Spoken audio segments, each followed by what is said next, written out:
Good evening, everyone, and welcome to Realist Sports Talk Podcast. I'm your host, Markel Harper. It is Saturday, November 14th, and alongside me, I got my good friend, Giselle Parra, and my best friend, Raymond Berry, and they are going to be alongside me through this episode. So let's get down to the buckle and just get it started. We're going to start with some NFL topics. What do you guys think about the Bucks blowout loss to New Orleans? What does it tell us about the Bucks and everything? You want to start, KP? Well, my biggest thing is against a Power 5 team, where do they sit at? And last Sunday, it clearly showed. A 38-3? Yeah. 38-3 win. It was bad. We've seen Tom Brady play one of the worst games he's ever played. Probably. And we've seen a Drew Brees that could do Drew Brees things that he's been doing. He's still there.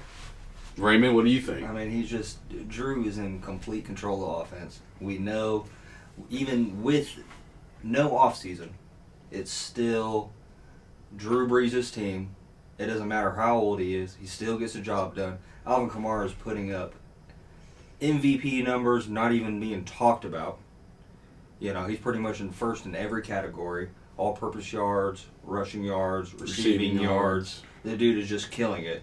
And they don't have Marquise Colston, which they're still just out here running up the score on people. Their defense is really starting to get together to where this next half of the season, you'll really be able to tell how good the Saints are. I have them either in the NFC Championship game or in the Super Bowl.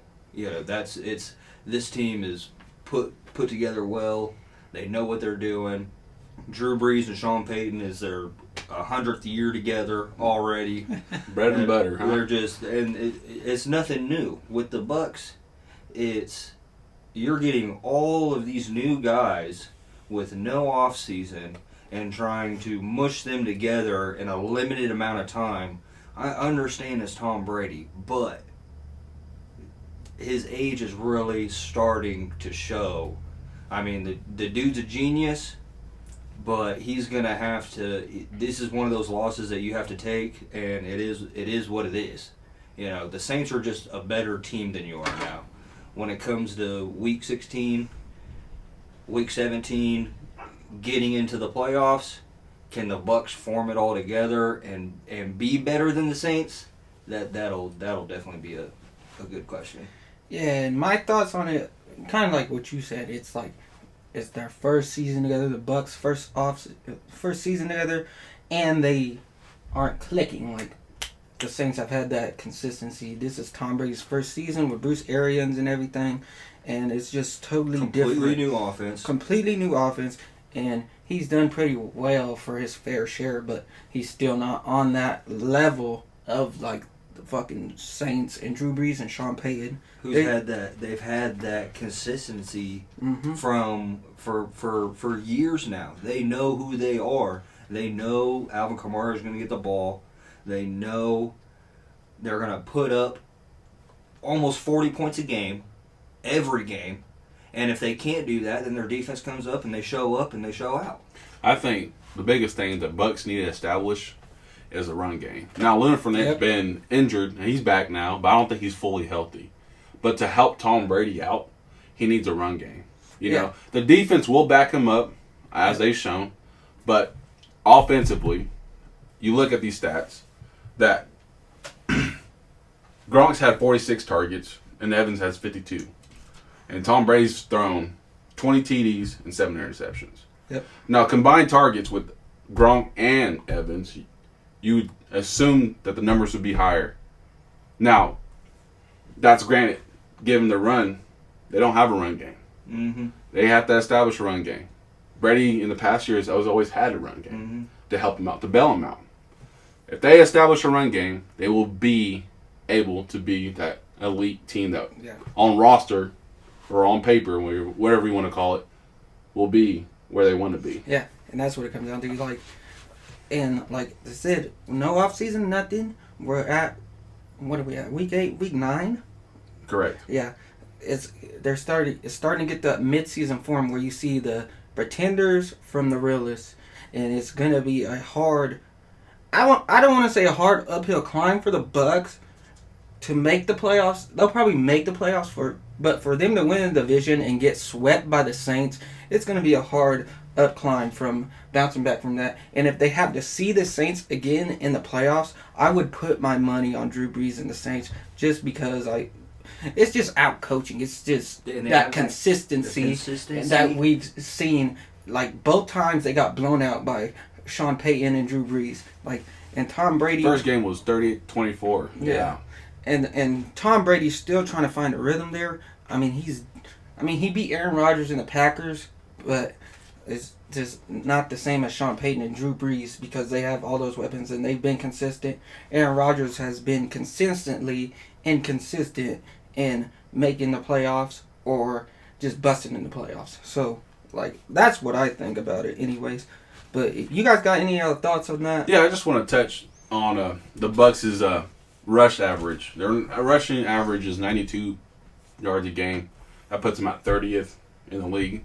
Last. Damn near last. Terrible. Passing average is 216 yards a game, putting them at 17th. Now, their conversions on third down is less than half. It's at 40%. And their red zone, which is pretty good, is at 75%. Yeah. But Definitely. their defensive red zone is letting up about 65%. And the third down conversion is at 44%. I didn't know that. So, it's a give and take with the Bucks right now. They are a good team when they want to be good, but they're also an average team when they're average when they can be average. You're starting to see when, and some of these numbers are, you can have all these great numbers, but then when you play a really good team, that's when you really see who you are. If you're going to go out there and you play the Jags and the Texans, okay, twice a year. No, not even the Jags and the Texans. Play the Panthers. They play the Panthers and the Falcons. Falcons, we already know poop who they are. This year they take pretty bad. Yes. Right. They fired the head coach. And right. So you're going to put up 450 yards against the Falcons, every week. Mm-hmm. And it's that's not any news to anybody. Correct. But then when you play the Saints, who've got a pretty stout defense, you're gonna see 3 interceptions in the first half, and they're going into halftime down 31-0. And you're picking up just garbage yards and garbage points in the second half. They got the third strings. Yeah, you know what I'm saying. The Saints were done playing at halftime. They already knew what that was the game. And it's just Tom Brady. You could really see his age. All 3 of those interceptions were underthrown. He had a lot of pressure on him. They're him trying to roll out of the pocket.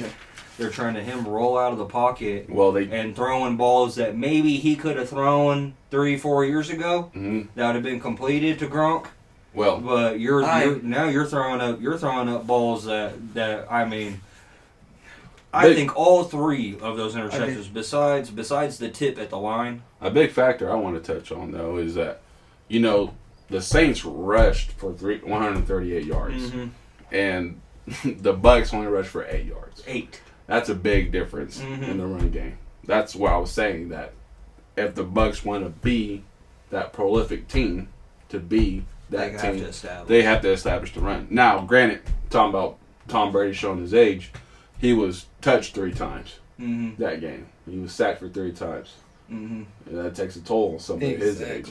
So, I don't. That didn't help out his demeanor at all.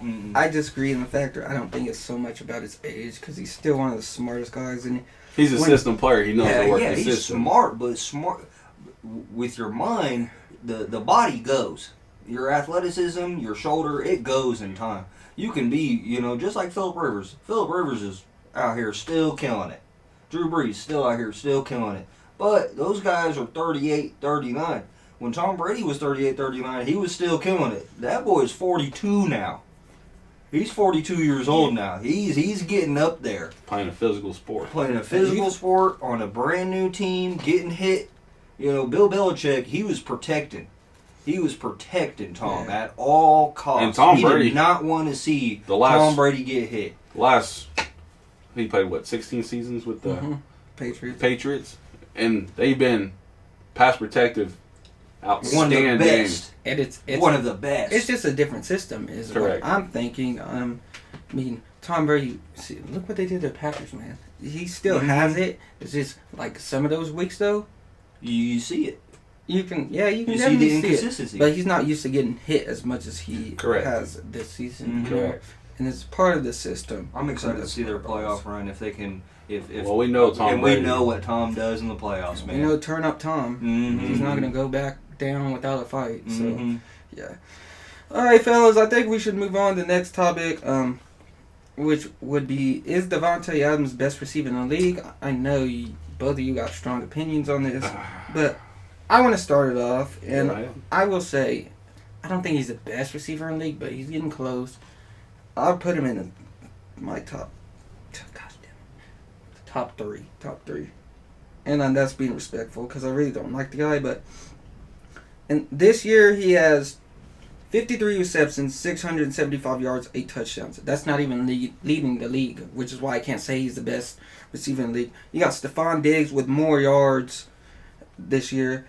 DK Metcalf has more yards and touchdowns, and Travis Kelce has more yards. He's definitely a factor. He's good as shit. His route running is crisp, but for me to say he's the best in the league, I can't put him over DeAndre Hopkins or even fucking Julio Jones at this point. That's just me. I can't do it. My opinion about Davante Adams, and this is what I think. He is the most underrated, overrated player or receiver right now in the league. He's that guy that could go off and have, 100, 200 yard game with 2 or 3 touchdowns. But he's that guy that could have, a 50, 60 yard game with about 2 receptions. He's just not consistent. And Meatball will have an argument with me about this, I'm sure of it. Definitely. I just don't think he has the big play consistency in him to make him that factor to be in my top 5. You look at Julio Jones. You look at Michael Thomas. Even when Antonio Brown was in the league. You look at Stephon Diggs. You look at all these Odell Beckham Jr. You look at all these big-time receivers because they make big plays time after time. And I don't think Davante Adams has that consistency enough to make those big plays time after time. That's why I don't put him in my top 5. He's in my top 3, but that's just me. He's proven me wrong a little bit, and I used to say Tyreek Hill was better than him. I don't think that's valid anymore. But what do you think, Ray? Well, it kind of reminds me of the Big Ben and Antonio Brown relationship. True. How everyone for the longest time, Antonio Brown's the best wide receiver in the league, without a doubt. And he had the stats to prove it. For the last, when he was in the 5 years consistently. Because he's getting the ball thrown to him over 100 times. Over 100 times a year. Yeah. And he's catching over 100 times. Pretty much everything. Yeah. Aaron Rodgers, besides Davante Adams, you're looking at wide receivers who are 2 years in the league, 1 year in the league, rookies. Their tight end isn't very good. The guy is getting targets because he's Aaron Rodgers knows. The number one option. Aaron Rodgers knows I have to get him the ball. Yeah, Aaron Rodgers knows I have to get Davante Adams the ball for us to score points. And if it's not him, it's Aaron Jones. Well, it's easy to just dump a pass off to Aaron Jones and you know what I'm saying, when he's running them halfback wheels. Mm-hmm. That's easy to do. With Davante Adams, you gotta run routes in and out every single game, and you can kind of see that in his numbers with those minimal amount of catches, because he's being keyed in on. Mm-hmm. He's not. I don't even want to. I mean, he's caught 53. I will say balls this year. Would Davante Adams be as good as he is now if Aaron Rodgers wasn't his quarterback? I don't think so. Well, I don't think Davante Adams would be as good as he was the last 3 years if he didn't have Aaron Rodgers. If he went and played with Derek Carr, if he went and played with Phillip Rivers, if he went and played with Big Ben, Davante Adams is the numbers would go down, and he would still be good. He's a great route runner. The numbers would still be good, but I don't think he would get the recognition he is now if Aaron Rodgers wasn't his quarterback. Antonio Brown, wherever he goes, he's going to be great. Correct. Julio Jones, wherever he goes, he's going to be great. He's going to be great. Correct. DeAndre Hopkins, you're seeing that right now. Wherever you go, you're going to be great because your frame is there. You're running 4 3s, 4 4s. Your hands are crazy. You don't need a great quarterback to prove that you're a great wide receiver. Right now, Davante Adams, there's a question mark on if you didn't have Aaron Rodgers, would you still be this good? Because Aaron Rodgers throws bombs. Can we look at this though? Like I said, his 2020 stats: 53 receptions, 675 yards, 8 touchdowns, which is not leading the league in any of those categories. But in 2019, he had 83 receptions, 997 yards, 5 touchdowns.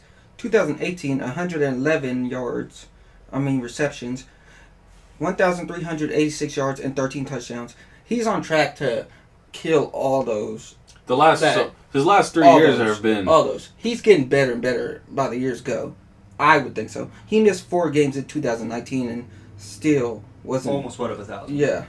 So. Well, I think what Raymond was saying is, we know Aaron Rodgers is Aaron Rodgers, but I think with those years progressing on, the lack of talent in receivers have declined. They haven't drafted anybody with the Packers. They haven't traded anybody. So those numbers should go up because he's being targeted more as time goes on. Now if they draft, a second option player like where Ben Roethlisberger had Juju Smith-Schuster, whatever his name is, Schuster, and they had Antonio Brown. Well, Antonio Brown was number 1, Juju was second.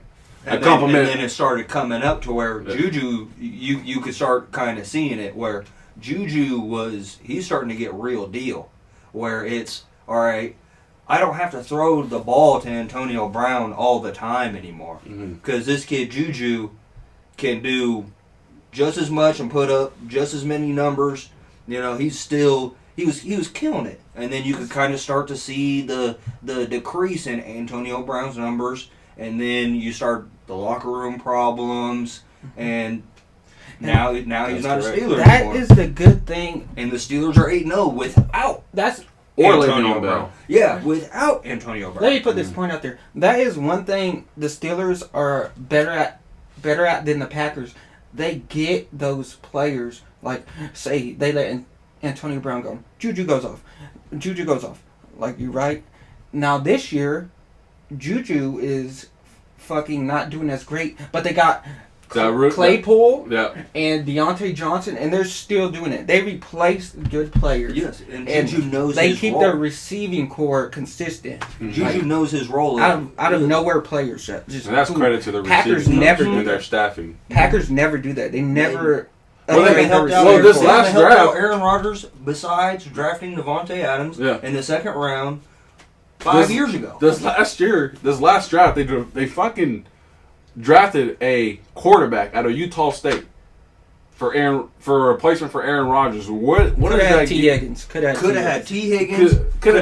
This last year's draft of receivers was one of the best ones in a long time. It's showing too. It's showing Justin Jefferson, Jerry Jeudy, Jalen Reagor. There's a lot of guys out there. There was a lot of picks. Yeah, that would have helped out. That could have been a second or first option for That's Green Bay for you. That's why they will most likely just make the AFC Championship, and that's it. Even if that. Well, but that's just going back to the point. That's why his numbers should be going up because they don't have that second option. So I think. So is he that good? Is he a top 5 player in my book? No. He's top 3 in my book. Because he's getting more exposure. If you get more exposure and you're that guy, your numbers should go up. And as long as Aaron Jones is doing what he's doing, you have to bring 7, 8 people in. You have to bring, and you have to put a nickel. You have to put a linebacker because nickel corners. They're not going to fit the box. They're not going to fit the box, and they're not going to stop Aaron Jones. So you have to bring another linebacker in. It spreads out the field so much more. Davante Adams, he's good, but there's question marks on really how good is he if he didn't have Aaron Rodgers. And obviously he's not the best receiver in your eyes. Neither mine. He's in my top 3. He's not in his top 5. Is he in your top 5 now? No, he's not in my top 5. Oh Lord. Okay. All right. I think we should move on from that though. Let's take a look, especially after Thursday night. Looking at the AFC South, boy, that is. I did not expect the Colts to pull it off. Pull that off against the And Titans. we were there. We were watching it. We were watching at Buffalo Wild Wings. Yeah, while it was happening. All of us were. I was saying earlier, it's a toss-up in that division Yep. with them 2 teams. Now, the lower half of those teams, we all obviously know, the Texans and the Jaguars are a non-factor. Those are 2 teams that you have to bring your A game though against each week, or they might sneak it out and beat you. They can pull it off. They might. Well, I'm talking about long-term overall. Yeah, they're not going to make the playoffs. As far as winning the division, those 2 teams, Colts and Titans, are going to be the ones that are going to be the ones they're going to be battling out to factor out that one. And the team that doesn't win the division is the team who loses to the Texans or to the Jags. Yep. That'll be the team. Which Titans were close to losing. I think a little twist. I think one of those 2 teams that whoever wins that division, one of those 2 teams will be in the hunt for the wild card. The wild card, yeah, that's what I mean. And the wild card to be in the playoffs. Mm-hmm. Yeah, it comes down to this. This is what I honestly think about the whole situation. If you can fucking stack the box and shut down Derrick Henry, I think the Titans are a lost cause. They're a one-face team. They play one card. Ryan Tannehill's We're not going to gonna run the go. ball And down your throat. And I believe the X factor in that system, that offensive system in Titans, is A.J. Brown. Mm-hmm. If A.J. Brown shows up for those games, wherever he is, if he has 5 receptions for 60 yards and a tutty, Titans will win a ball game every time. Because Derrick Henry will at least rush for 100 yards. Whatever. 100 yards. He's already rushed for 946 yards and 8 TDs this year. Yeah, that's fucking insane. Off of In 8 games. You know, but he's ran. He has 201 rushes already on the season. Yeah. That's a lot of touches. Every time they've lost, yeah. From what I know, they've held Derrick Henry down, and just they've been able to keep up. They've been able to keep up. They haven't got blown out or anything, but Because their defense is good too. yeah, You know, they're bringing but in the Jadeveon Titans Clowney, just aren't the same if Derrick Henry's not clicking like that. Right. You know, Right. clicking. That's their team. Yeah, that is their team. Correct. It's unfortunate. He's the backpack to their team. Ryan Tannehill, you know, He kind of the reminds me playoff of game, the playoff games that you won last year. You look at you had like I think it was 120 passing yards one game, and you beat the Patriots, who were the score was like 9-6. Yeah, it was a low scoring game. You know what I mean? And we could see this is the end of the Patriots, where this is.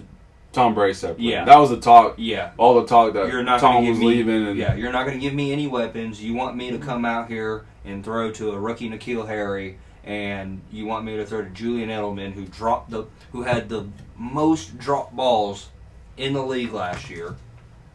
You're not these. So Tom looks at it as you're not going to give me any help. So why would I stay here? Mm-hmm. The Titans, and then they go and they play the Ravens. Well, the Titans look just like the Ravens, but instead of Derrick Henry, you have Lamar Jackson. And so they were number 1 rushing team in the NFL last year. Mm-hmm.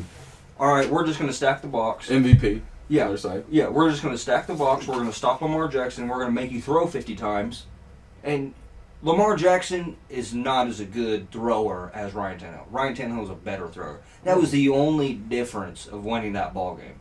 Because Ryan Tannehill could throw balls that Lamar Jackson couldn't. Really? He couldn't. I'm not saying that Ryan Tannehill I'm not saying Ryan Tannehill is a better quarterback than Lamar Jackson. No. You're saying I'm throwing saying Ryan accuracy Tannehill is a better thrower than Lamar Jackson. I disagree with that. I think what makes Lamar Jackson so versatile is that he's able to make those accurate throws. I wish I could look at the stat. I wish I would have had the stats for this. And I didn't. We didn't because we were talking about the AFC South. But it's fine. I believe that just by play. You look at Lamar Jackson's. The only reason he's getting those passes though is because his running threat, and he gets more single coverage. And that's no different. They have to put 7-8 people in the box no different. To stop Mark Ingram and Lamar Jackson. That's no different when Patrick Mahomes goes and extends the play out. That's no different. It's way different. No, it's not because all Lamar Jackson's doing. Running backs. All Lamar Jackson's doing is extending the play out, and he's making those tough throws. Though. But you're not afraid. You're not afraid of. You're not afraid of the Baltimore. Look, rushing. You're not afraid of Patrick Mahomes rushing for 150 and you're not scared of Lamar Jackson throwing for 300. It's just that's not. He did it multiple times last season in the regular because season. Of that. Yeah, because of that. Because what I'm saying, he's proven that he is. He can pass the ball. He's an accurate thrower too. I don't think he's a better passer than Ryan Tannehill. Consistently through I think he's a better player, better quarterback. Obviously, we know this, but I'm saying I believe he's a better thrower too. No, when it comes to accuracy and putting the ball where it needs to be, that's the reason why they beat the Baltimore Ravens. You just got to stop them. They beat the Baltimore Ravens because the Ravens couldn't stop Derrick Henry. He rushed over 150 yards against him. And Lamar Jackson threw the ball for him. And Lamar Jackson didn't rush over 100 yards against him. That's not him. That's the difference. That was you saying your early conversation. Your point was that the Ravens are a one-phase team with Lamar Jackson as compared to Derrick Henry is a one-phase team. Correct. So who was the one phase that was better? Titans were because Derrick Henry ran for over 150 yards, and Lamar Jackson ran less than 100 yards. But Tannehill made the plays he needed to in the Patriots and the Ravens game. And Lamar just didn't. Exactly.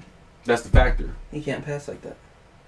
No, he just didn't run. He just didn't run as many yards as because Derrick. It was a low-scoring game. What was the score? What was the outcome of that game?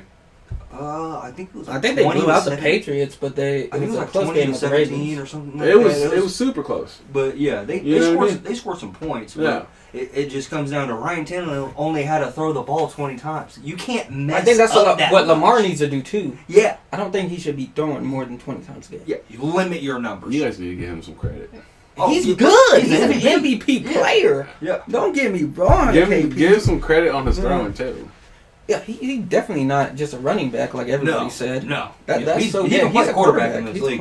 But just like if he throws better than Ryan Tannehill, you would say the same thing with Mike Vick. You don't want Mike Vick throwing the ball 40 times. He's. I don't know. I don't like it. He's not a package. He got the ball when he's in his not prime. He had a. If anything, they're the same player except Lamar Jackson can run the ball way better than Ryan Tannehill. Correct. Yeah. Correct. Okay. We'll have to agree to disagree on that one. So let's move on to the next subject. Should the Patriots tank for Trevor Lawrence? Yes. Yes. This season, Cam Newton, I love you, boy, but it's a no-go for me. You guys ain't putting up the numbers that we thought you would or should at least. Let's just say it. They're ass. Cam Newton has not shown any type of light to make me reconsider him staying or being a starting quarterback next year. Who called that? Ray? I mean, he's just not playing. He's just not. That's why I gotta call it. He's just not playing. He's not playing football. All like, oh, you should be scared. We got Cam Newton. Like as a Chiefs fan, I was like, I'm less scared than I was last year. Mm-hmm. You replace Tom Brady with Cam Newton. Oh, I'm so scared. Yeah. So scared. They still couldn't beat us. And I don't think, like me personally, I don't believe in tanking. So I don't think they should tank. But is it best for them to tank? Yes. But I wouldn't tank because I think that's some pussy-ass coward shit. But well, I think, knowing the Patriots organization, they ain't going to go after somebody like Trevor Lawrence. I mean, they should, because given his talent, but, I mean, granted, Tom Brady's not even there no more, so they possibly could. But are they going to pay the amount? Probably not. Patriots don't do that. They are a systematic team. They believe that they'll bring players in, they'll develop them, they'll fit the system, they'll be above average team, and then make the playoffs and hopefully get to the Super Bowl. That's who they are. That's a great point because it comes down to the Patriots. The Patriots are 3-5. So if you want to tank, you really have to tank, and you have to hope that the Jets don't win a game. Yep. The Jags don't win another game. Texans. I'm pretty sure the Minnesota Vikings are. I'm pretty sure the Patriots have more wins than Minnesota Vikings. They do. Vikings were 2-6. There's a lot more Or worse 1-7. teams in the NFL than the Patriots. Mm-hmm. You know, Bill Belichick is just keeping their heads above water right now. Could they be one of those? Because they always do this. Could they be one of those teams that just trade up because they give up so much though, and get that number one pick and get the guy they want? I kind of want to give Cam Newton credit here.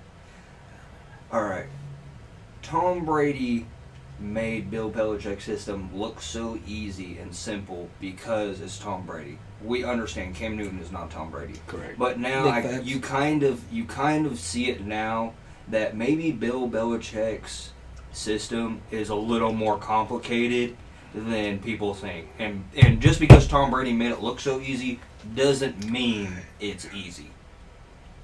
You know, we're talking about Jacoby Brissett went in there, won 4 games, but he went to the Colts. Yeah, and I'm always hearing this. Jacoby Brissett went in there, won 4 games. Why can't Cam Newton do it? Jimmy Garoppolo went in there, showed off. Why can't Cam Newton do it? Matt Castle went in there after the Tom Brady ACL surgery, went 11-5. Why can't Cam Newton do it? All right, now you're talking about no offseason. Cam Newton was signed at the last minute for a 1-year deal. For a 1-year deal worth $500,000, chump change, and this is and I think Cam was looking at it as this is my only chance because no one else is going to sign me. So now you come in and you have to learn this completely new system, complicated system, and your best wide receiver is a 2-year player, N'Keal Harry, who is about as inconsistent as. N'Keal Harry came out of Arizona State. Yeah, he had a lot of upside to him. Yeah, a lot of upside. 6'4", a lot of upside, and he had a bigger upside with Tom Brady being his quarterback than Cam Newton. These are all guys coming in here. You know, just like I said, Julian Edelman leading the league in drop balls last year and this year. This isn't anything new. You know, Julian Edelman drops balls. Correct. And now you expect Cam Newton to come in with Rex Burkhead. Sony Michel's been injured. Yep. Yeah. You know, I don't even know who the other running back is. I don't know the third string. Right. And N'Keal Harry, Julian Edelman, and whoever. Right, whoever. The only reason the Patriots are winning football games right now is because their defense and Stephon Gilmore is the best cornerback in the league, and their defense knows how to play deep, and they've been together for a while now. Their offense is completely brand new. And I don't think Josh McDaniels knows really what to do with Cam Newton yet. Because you can't run the same plays with Cam Newton that you could with Tom Brady. Right. Because Tom Brady's going to put the ball on the money every single time. When the wide receiver breaks for his route, the ball's there. That is not Cam Newton. No. That's not Cam Newton. He has different specialties. He has different attributes that you need to he has to incorporate. What I think with they try to do that. They try to do that when they played. Who was the team that Buffalo. They tried to do that, and Cam Newton was killing it. And you get to the 20-yard line and you fumble the ball. Well, that comes with you're rushing Cam Newton 15 times. You know, he's not a running back. No. He's a quarterback.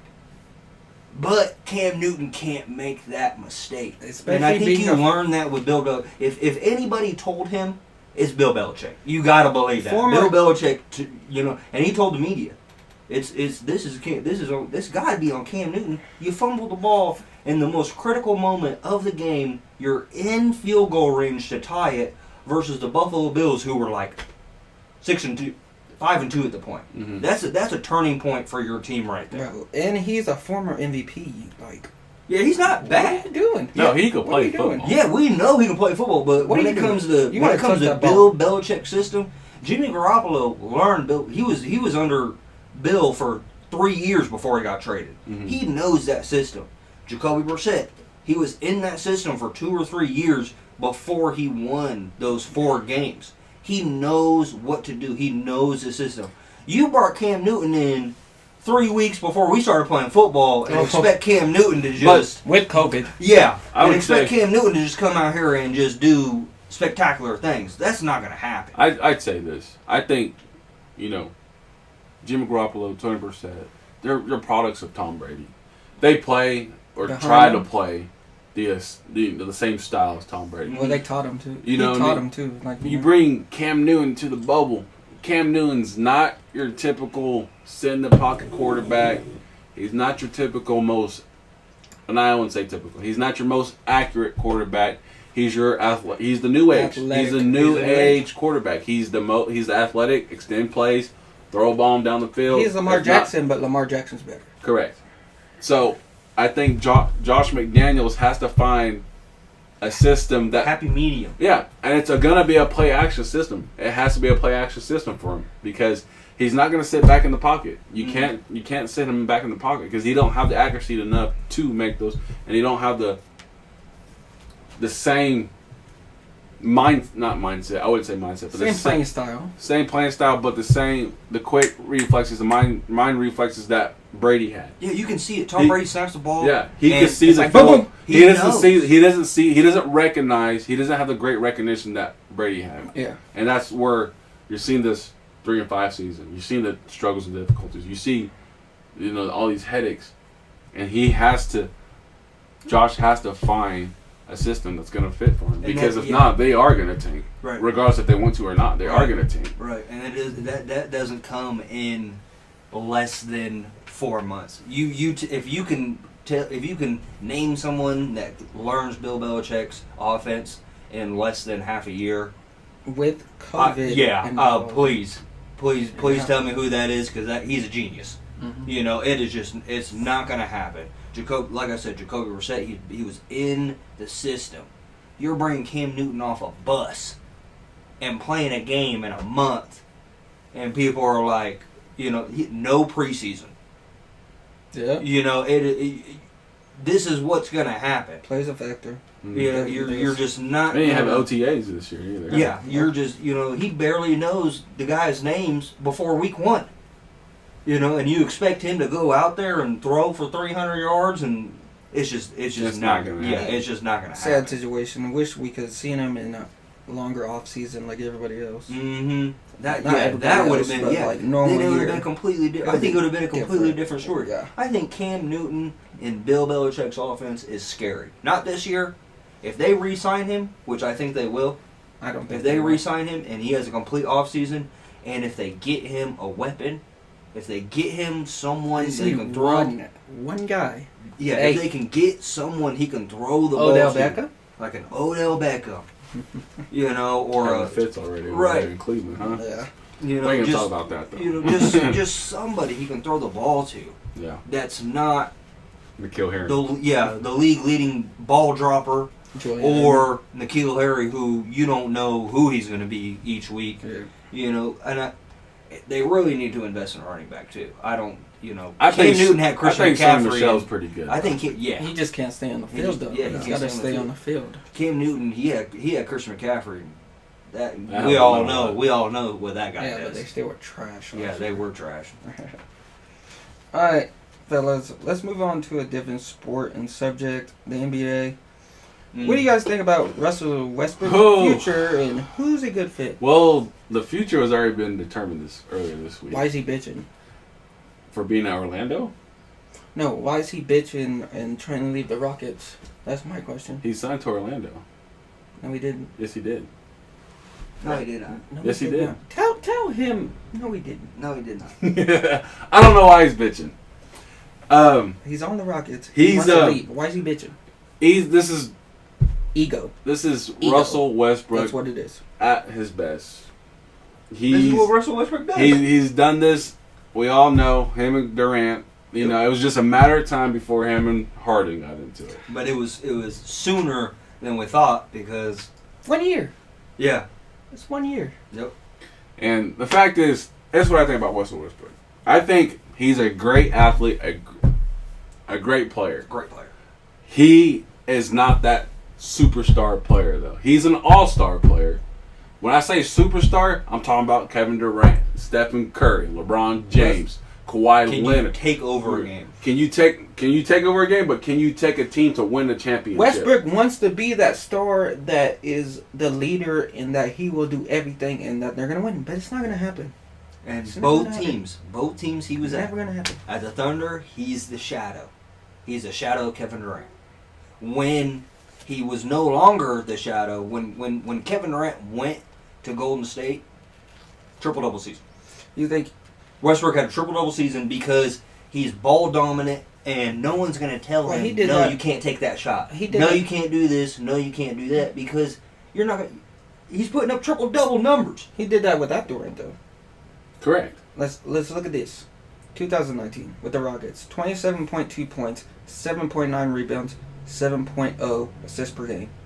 2018 with the Thunder, which him and Paul George were probably the only players, but 22.9 points, 11.1 rebounds, 10 assists. That's triple. Without Kevin Durant. That's triple double. Without Kevin Durant. 2017, 25.4 points, 10.1 rebounds, and 10.2 assists. Without Kevin Durant. He wants to be the star. Yeah.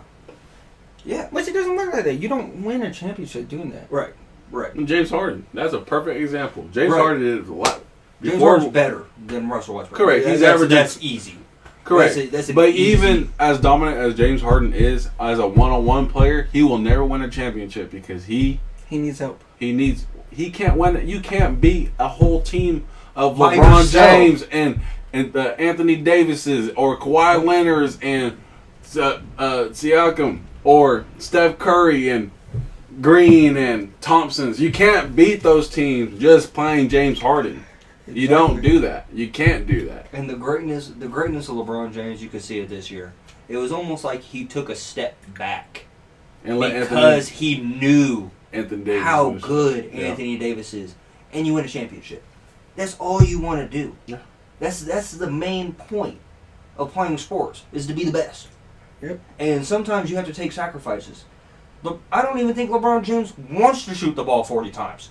No, he's definitely not a selfish player. Right. He's In the opposite Cleveland, of yeah. Westbrook. Yeah, in Miami, even in Miami with Dwayne Wade and Chris Bosh, LeBron James was not shooting the ball 30, 40 times to win games because you have other factors that play into it. LeBron James is probably the best passer in the NBA. One of them. Probably One of the best. He's Probably the best. I'd probably consider him the best passer in the NBA. Rondo, His efficiency Rondo, rating, Rondo hasn't been the best passer in the NBA the last. because he doesn't play as much. well, his you can't play efficiency as much, rating, you his can't show your efficiency talents as rating much either, is right? is ridiculous. Yeah. LeBron James is out here playing 35 minutes, still putting up the same amount of points that he did his rookie year when he was playing 45 minutes. You know, you could see LeBron minutes decrease, points increase, rebounds increase, assists increase. That's all efficiency. The guy doesn't make any mistakes. James Harden and Russell Westbrook, and they're getting comfortable with just running down there and jacking shots. And it costs you because those are possessions that you can take back. LeBron James he favors every single possession down the court. Yeah. We have to score, and I don't care if I have to get a rebound. I don't care if I have to pass the ball. I don't care if I have to go down there and dunk on somebody. I don't care if I have to take a three. It is what it is. James Harden runs down there with the ball, clears it out. One-on-one. If it's a good shot or a bad shot, he doesn't care. Because we all know who's going to shoot the ball. It's going to be James Harden.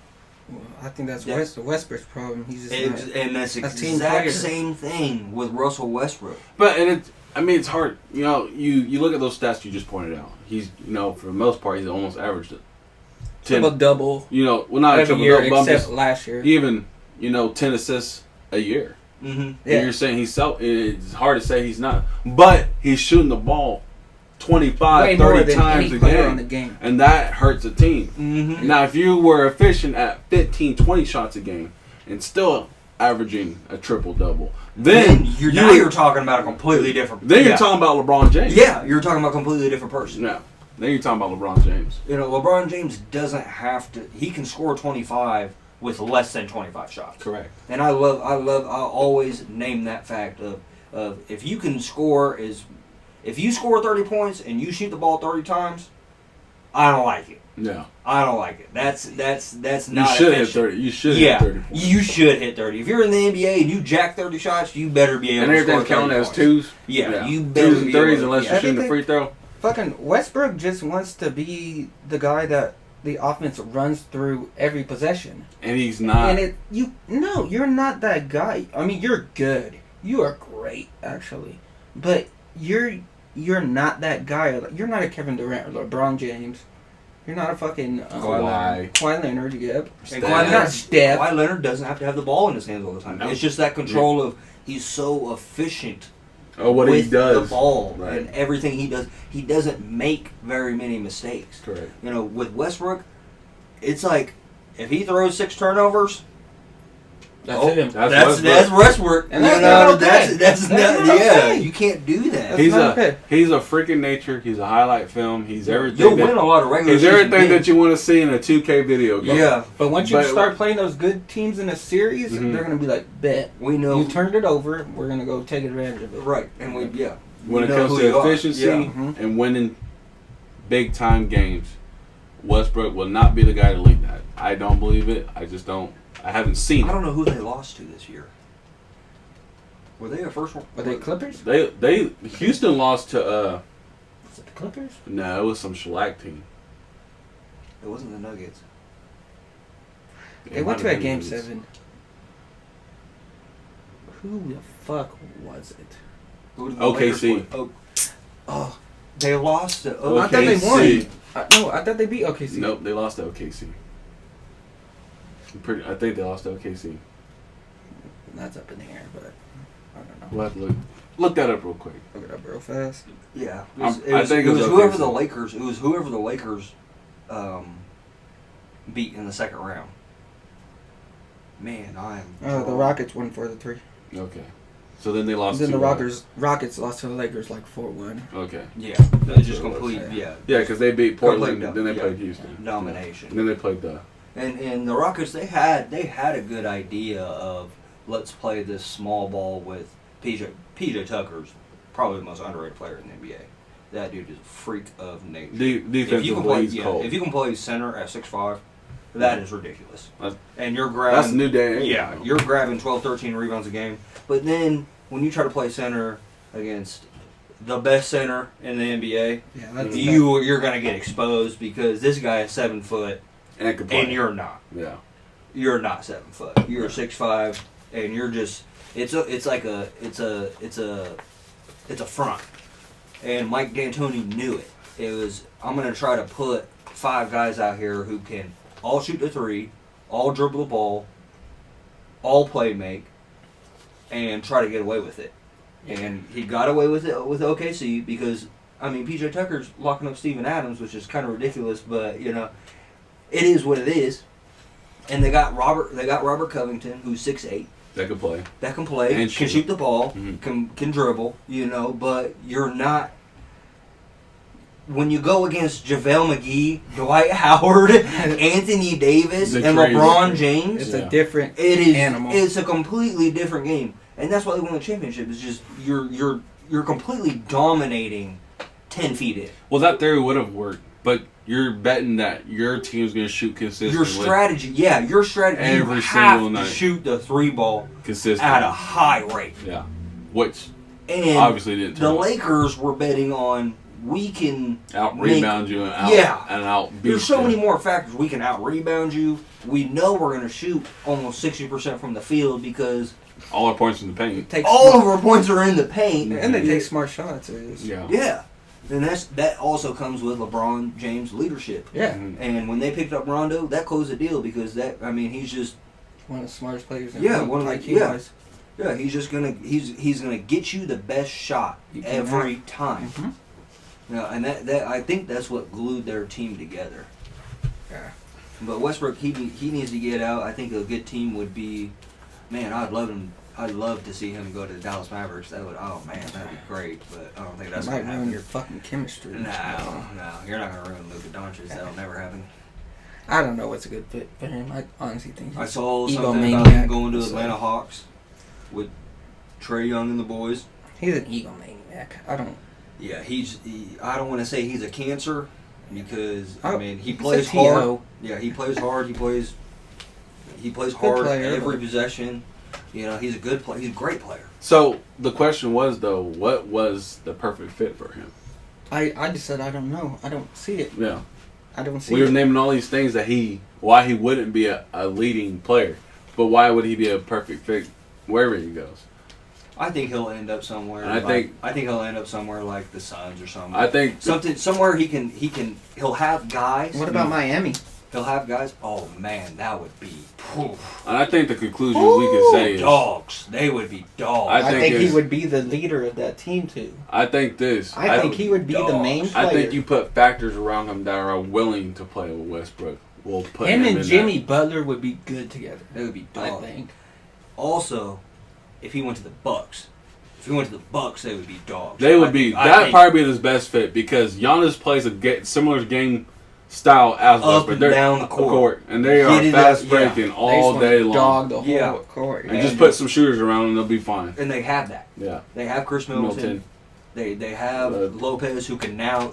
I think Lopez was shooting like 35% this year. Yeah. He can shoot the ball now. Splash Mountain. Mm-hmm. Yeah, Splash Mountain. Mm-hmm. They know what they're doing, but I think Giannis is going to leave. But we will see. But anyways, appreciate it, fellas. No problem. We're gonna end this episode. Realist Sports Talk Podcast. Raymond Berry, Sapara. I'll have them on definitely again. I think this was the most analytic wise of my podcast. So I appreciate it. It was fun. This was really fun. I enjoyed it. Yeah. We'll have them on again, but everybody be safe out there. yes, sir. Biden's the president, but whatever.